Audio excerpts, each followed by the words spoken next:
क्या किसी व्यक्ति की पारिवारिक पृष्ठभूमि उसके चरित्र को परिभाषित कर सकती है, या क्या यह उसके कर्म हैं जो वास्तव में उसे आकार देते हैं? आज की आकर्षक कहानी में जानें कि राजा विक्रमादित्य ने इस सदियों पुरानी बहस को कैसे सुलझाया। नमस्ते प्रिय दर्शकों, सिंहासन 32 श्रृंखला की एक और आकर्षक कहानी में आपका स्वागत है।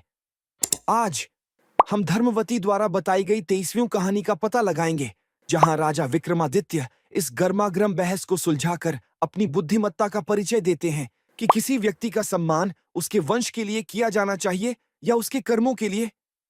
आपको क्या लगता है कि ज्यादा महत्वपूर्ण क्या है? आइए कहानी में गोता लगाएं और पता लगाएं। राजा विक्रमादित्य के दरबार में चर्चा और बहसें आम बात थीं। एक दिन इस विषय पर बहस छिड़ गई कि किसी व्यक्ति का सम्मान उसकी पारिवारिक पृष्ठभूमि के आधार पर किया जाना चाहिए या उसके कर्मों के आधार पर। एक समूह ने तर्क दिया कि किसी व्यक्ति का सम्मान उसके वंश के आधार पर किया जाना चाहिए, जबकि दूसरे समूह ने तर्क दिया कि सम्मान उसके कर्मों के आधार पर अर्जित किया जाना चाहिए। पहले समूह ने दावा किया कि एक व्यक्ति अपने पिछले जन्म के अच्छे कर्मों के कारण अच्छे परिवार में पैदा होता है, जबकि दूसरे समूह ने तर्क दिया कि एक कुलीन परिवार में पैदा होने का मतलब यह नहीं है कि वह बड़ा होकर गुणी बनेगा।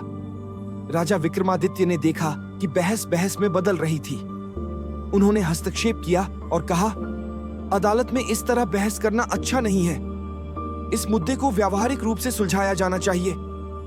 सभी ने राजा से सहमति जताई। कुछ समय बाद एक शिकारी को एक शेर का बच्चा मिला जिसे उसकी मां ने छोड़ दिया था। शिकारी ने उसे राजा के सामने पेश किया। विक्रमादित्य ने सोचा, यह बच्चा मुझे यह साबित करने में मदद करेगा कि सम्मान किसी व्यक्ति के कर्मों या उसकी पारिवारिक पृष्ठभूमि के आधार पर होना चाहिए या नहीं। उसने एक चरवाहे को बुलाया और उसे शावक दे दिया। उसे निर्देश दिया कि वह उसे अपनी भेड़ों की तरह पाले। शावक को कोई मांस नहीं दिया गया और वह बकरी के दूध पर जीवित रहा। एक दिन राजा ने चरवाहे को दरबार में बुलाया। जब चरवाहा आया तो राजा ने शावक के बारे में पूछा। चरवाहे ने कहा, महाराज, यह अब शावक नहीं रहा, यह बड़ा होकर शेर बन गया है। राजा ने पूछा, क्या यह अब भी दूध पीता है? चरवाहे ने उत्तर दिया, हाँ महाराज, यह अब भी दूध पीता है। जब वह भेड़ों को चरते देखता है तो शेर घास खाने की कोशिश करता है, लेकिन अपने स्वभाव के कारण नहीं खा पाता, इसीलिए यह दूध पर जीवित रहता है। यदि आप मुझे अनुमति दें तो मैं इसे मांस खिलाना शुरू कर सकता हूं। नहीं, राजा ने आदेश दिया, इसे मांस की गंध नहीं आने दी जानी चाहिए। इसे भेड़ की तरह ही व्यवहार करना चाहिए। जैसे जैसे शेर बड़ा होता गया, वह केवल दूध पर जीवित नहीं रह सका। वह भेड़ों की तरह घास नहीं खा सकता था, इसीलिए वह दूध पर निर्भर रहा। एक दिन राजा अपने दरबारियों के साथ उस खेत में गया जहां चरवाहा अपनी भेड़ों और शेर को चरा रहा था।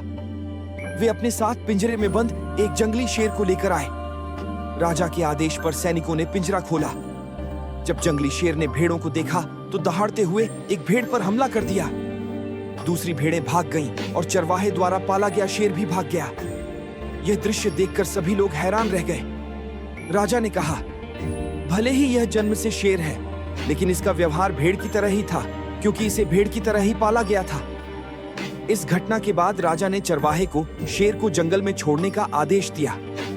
उन्होंने शेर पर नजर रखने के लिए अधिकारी भी नियुक्त किए। 2 दिन बाद अधिकारियों ने बताया कि शेर ने एक खरगोश को मारकर खा लिया है। उन्होंने उसके लिए दूध का कटोरा रखा, लेकिन शेर ने उसे पीने से इनकार कर दिया। एक बार फिर चरवाहे द्वारा पाले गए शेर के सामने एक जंगली शेर को छोड़ा गया। इस बार शेर डरा नहीं और वापस दहाड़ दिया। राजा ने कहा, देखो, शेर का स्वभाव अपने नए वातावरण के अनुकूल कैसे बदल गया। इससे हमें यह सीख मिलती है कि अगर कोई व्यक्ति कुलीन परिवार से है तो उसे अच्छे गुण और परंपराएं विरासत में मिलती है, लेकिन उन्हें बनाए रखने के लिए उसे सही वातावरण में रहना चाहिए। दूसरी ओर, किसी व्यक्ति का सम्मान उसके कर्मों के आधार पर होना चाहिए। अगर कोई व्यक्ति कुलीन परिवार में पैदा हुआ है लेकिन बुरे कर्म करता है तो वह दूसरों से सम्मान पाने का हकदार नहीं है। एक को छोड़कर सभी दरबारी राजा से सहमत थे। उसने कहा, हे राजन, आप एक राजसी परिवार में पैदा हुए हैं और इसीलिए आप राजा हैं। भले ही कोई व्यक्ति अपने पिछले 7 जन्मों में अच्छे कर्म करता हो, लेकिन वह राजा नहीं बन सकता जब तक कि वह राजसी परिवार में पैदा ना हो। तो इस मामले में कर्मों की क्या भूमिका है? राजा विक्रमादित्य मुस्कुराए और चुप रहे। कुछ दिनों बाद एक नाविक दरबार में आया और विक्रमादित्य को एक सुंदर लाल कमल भेंट किया। लाल कमल मोती की तरह चमक रहा था, जिससे चमकदार लाल किरणें निकल रही थीं। दरबारी इतने शानदार फूल को देखकर हैरान रह गए। राजा ने नाविक से पूछा, तुम्हें यह कहां से मिला? नाविक ने उत्तर दिया कि उसे कमल नदी में तैरता हुआ मिला था। राजा ने तब मंत्री से, जो पहले उससे असहमत था, नाविक के साथ जाकर और कमल लाने को कहा।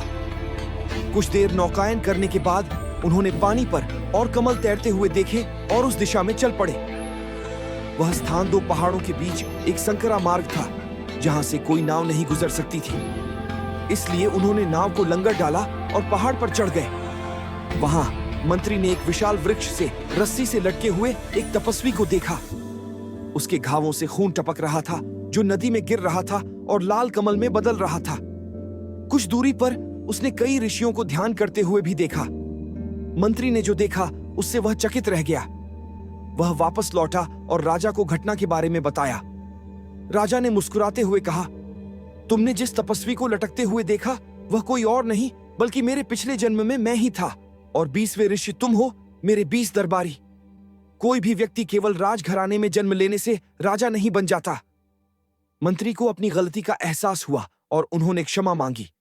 यह कहानी हमें सिखाती है कि वंश और कर्म दोनों ही महत्वपूर्ण हैं, लेकिन यह व्यक्ति के कर्म ही हैं जो वास्तव में उसके मूल्य को परिभाषित करते हैं। राजा विक्रमादित्य ने हमें दिखाया कि सम्मान कर्मों के माध्यम से अर्जित किया जाना चाहिए, चाहे कोई कहीं से भी आया हो। सही उत्तर ख्वांग जड़ी बूटी थी। और अब आज के प्रश्न के लिए, माधव कौन है? हमारे अगले वीडियो में शाउट आउट पाने के अवसर के लिए नीचे टिप्पणी में अपने उत्तर दें। देखने के लिए धन्यवाद। अगर आपको यह कहानी पसंद आई है तो कृपया लाइक करें, शेयर करें और सिंहासन 32 श्रृंखला की और कहानियों के लिए हमारे चैनल को सब्सक्राइब करें। राजा विक्रमादित्य की अगली अविश्वसनीय कहानी के लिए बने रहें। नमस्ते।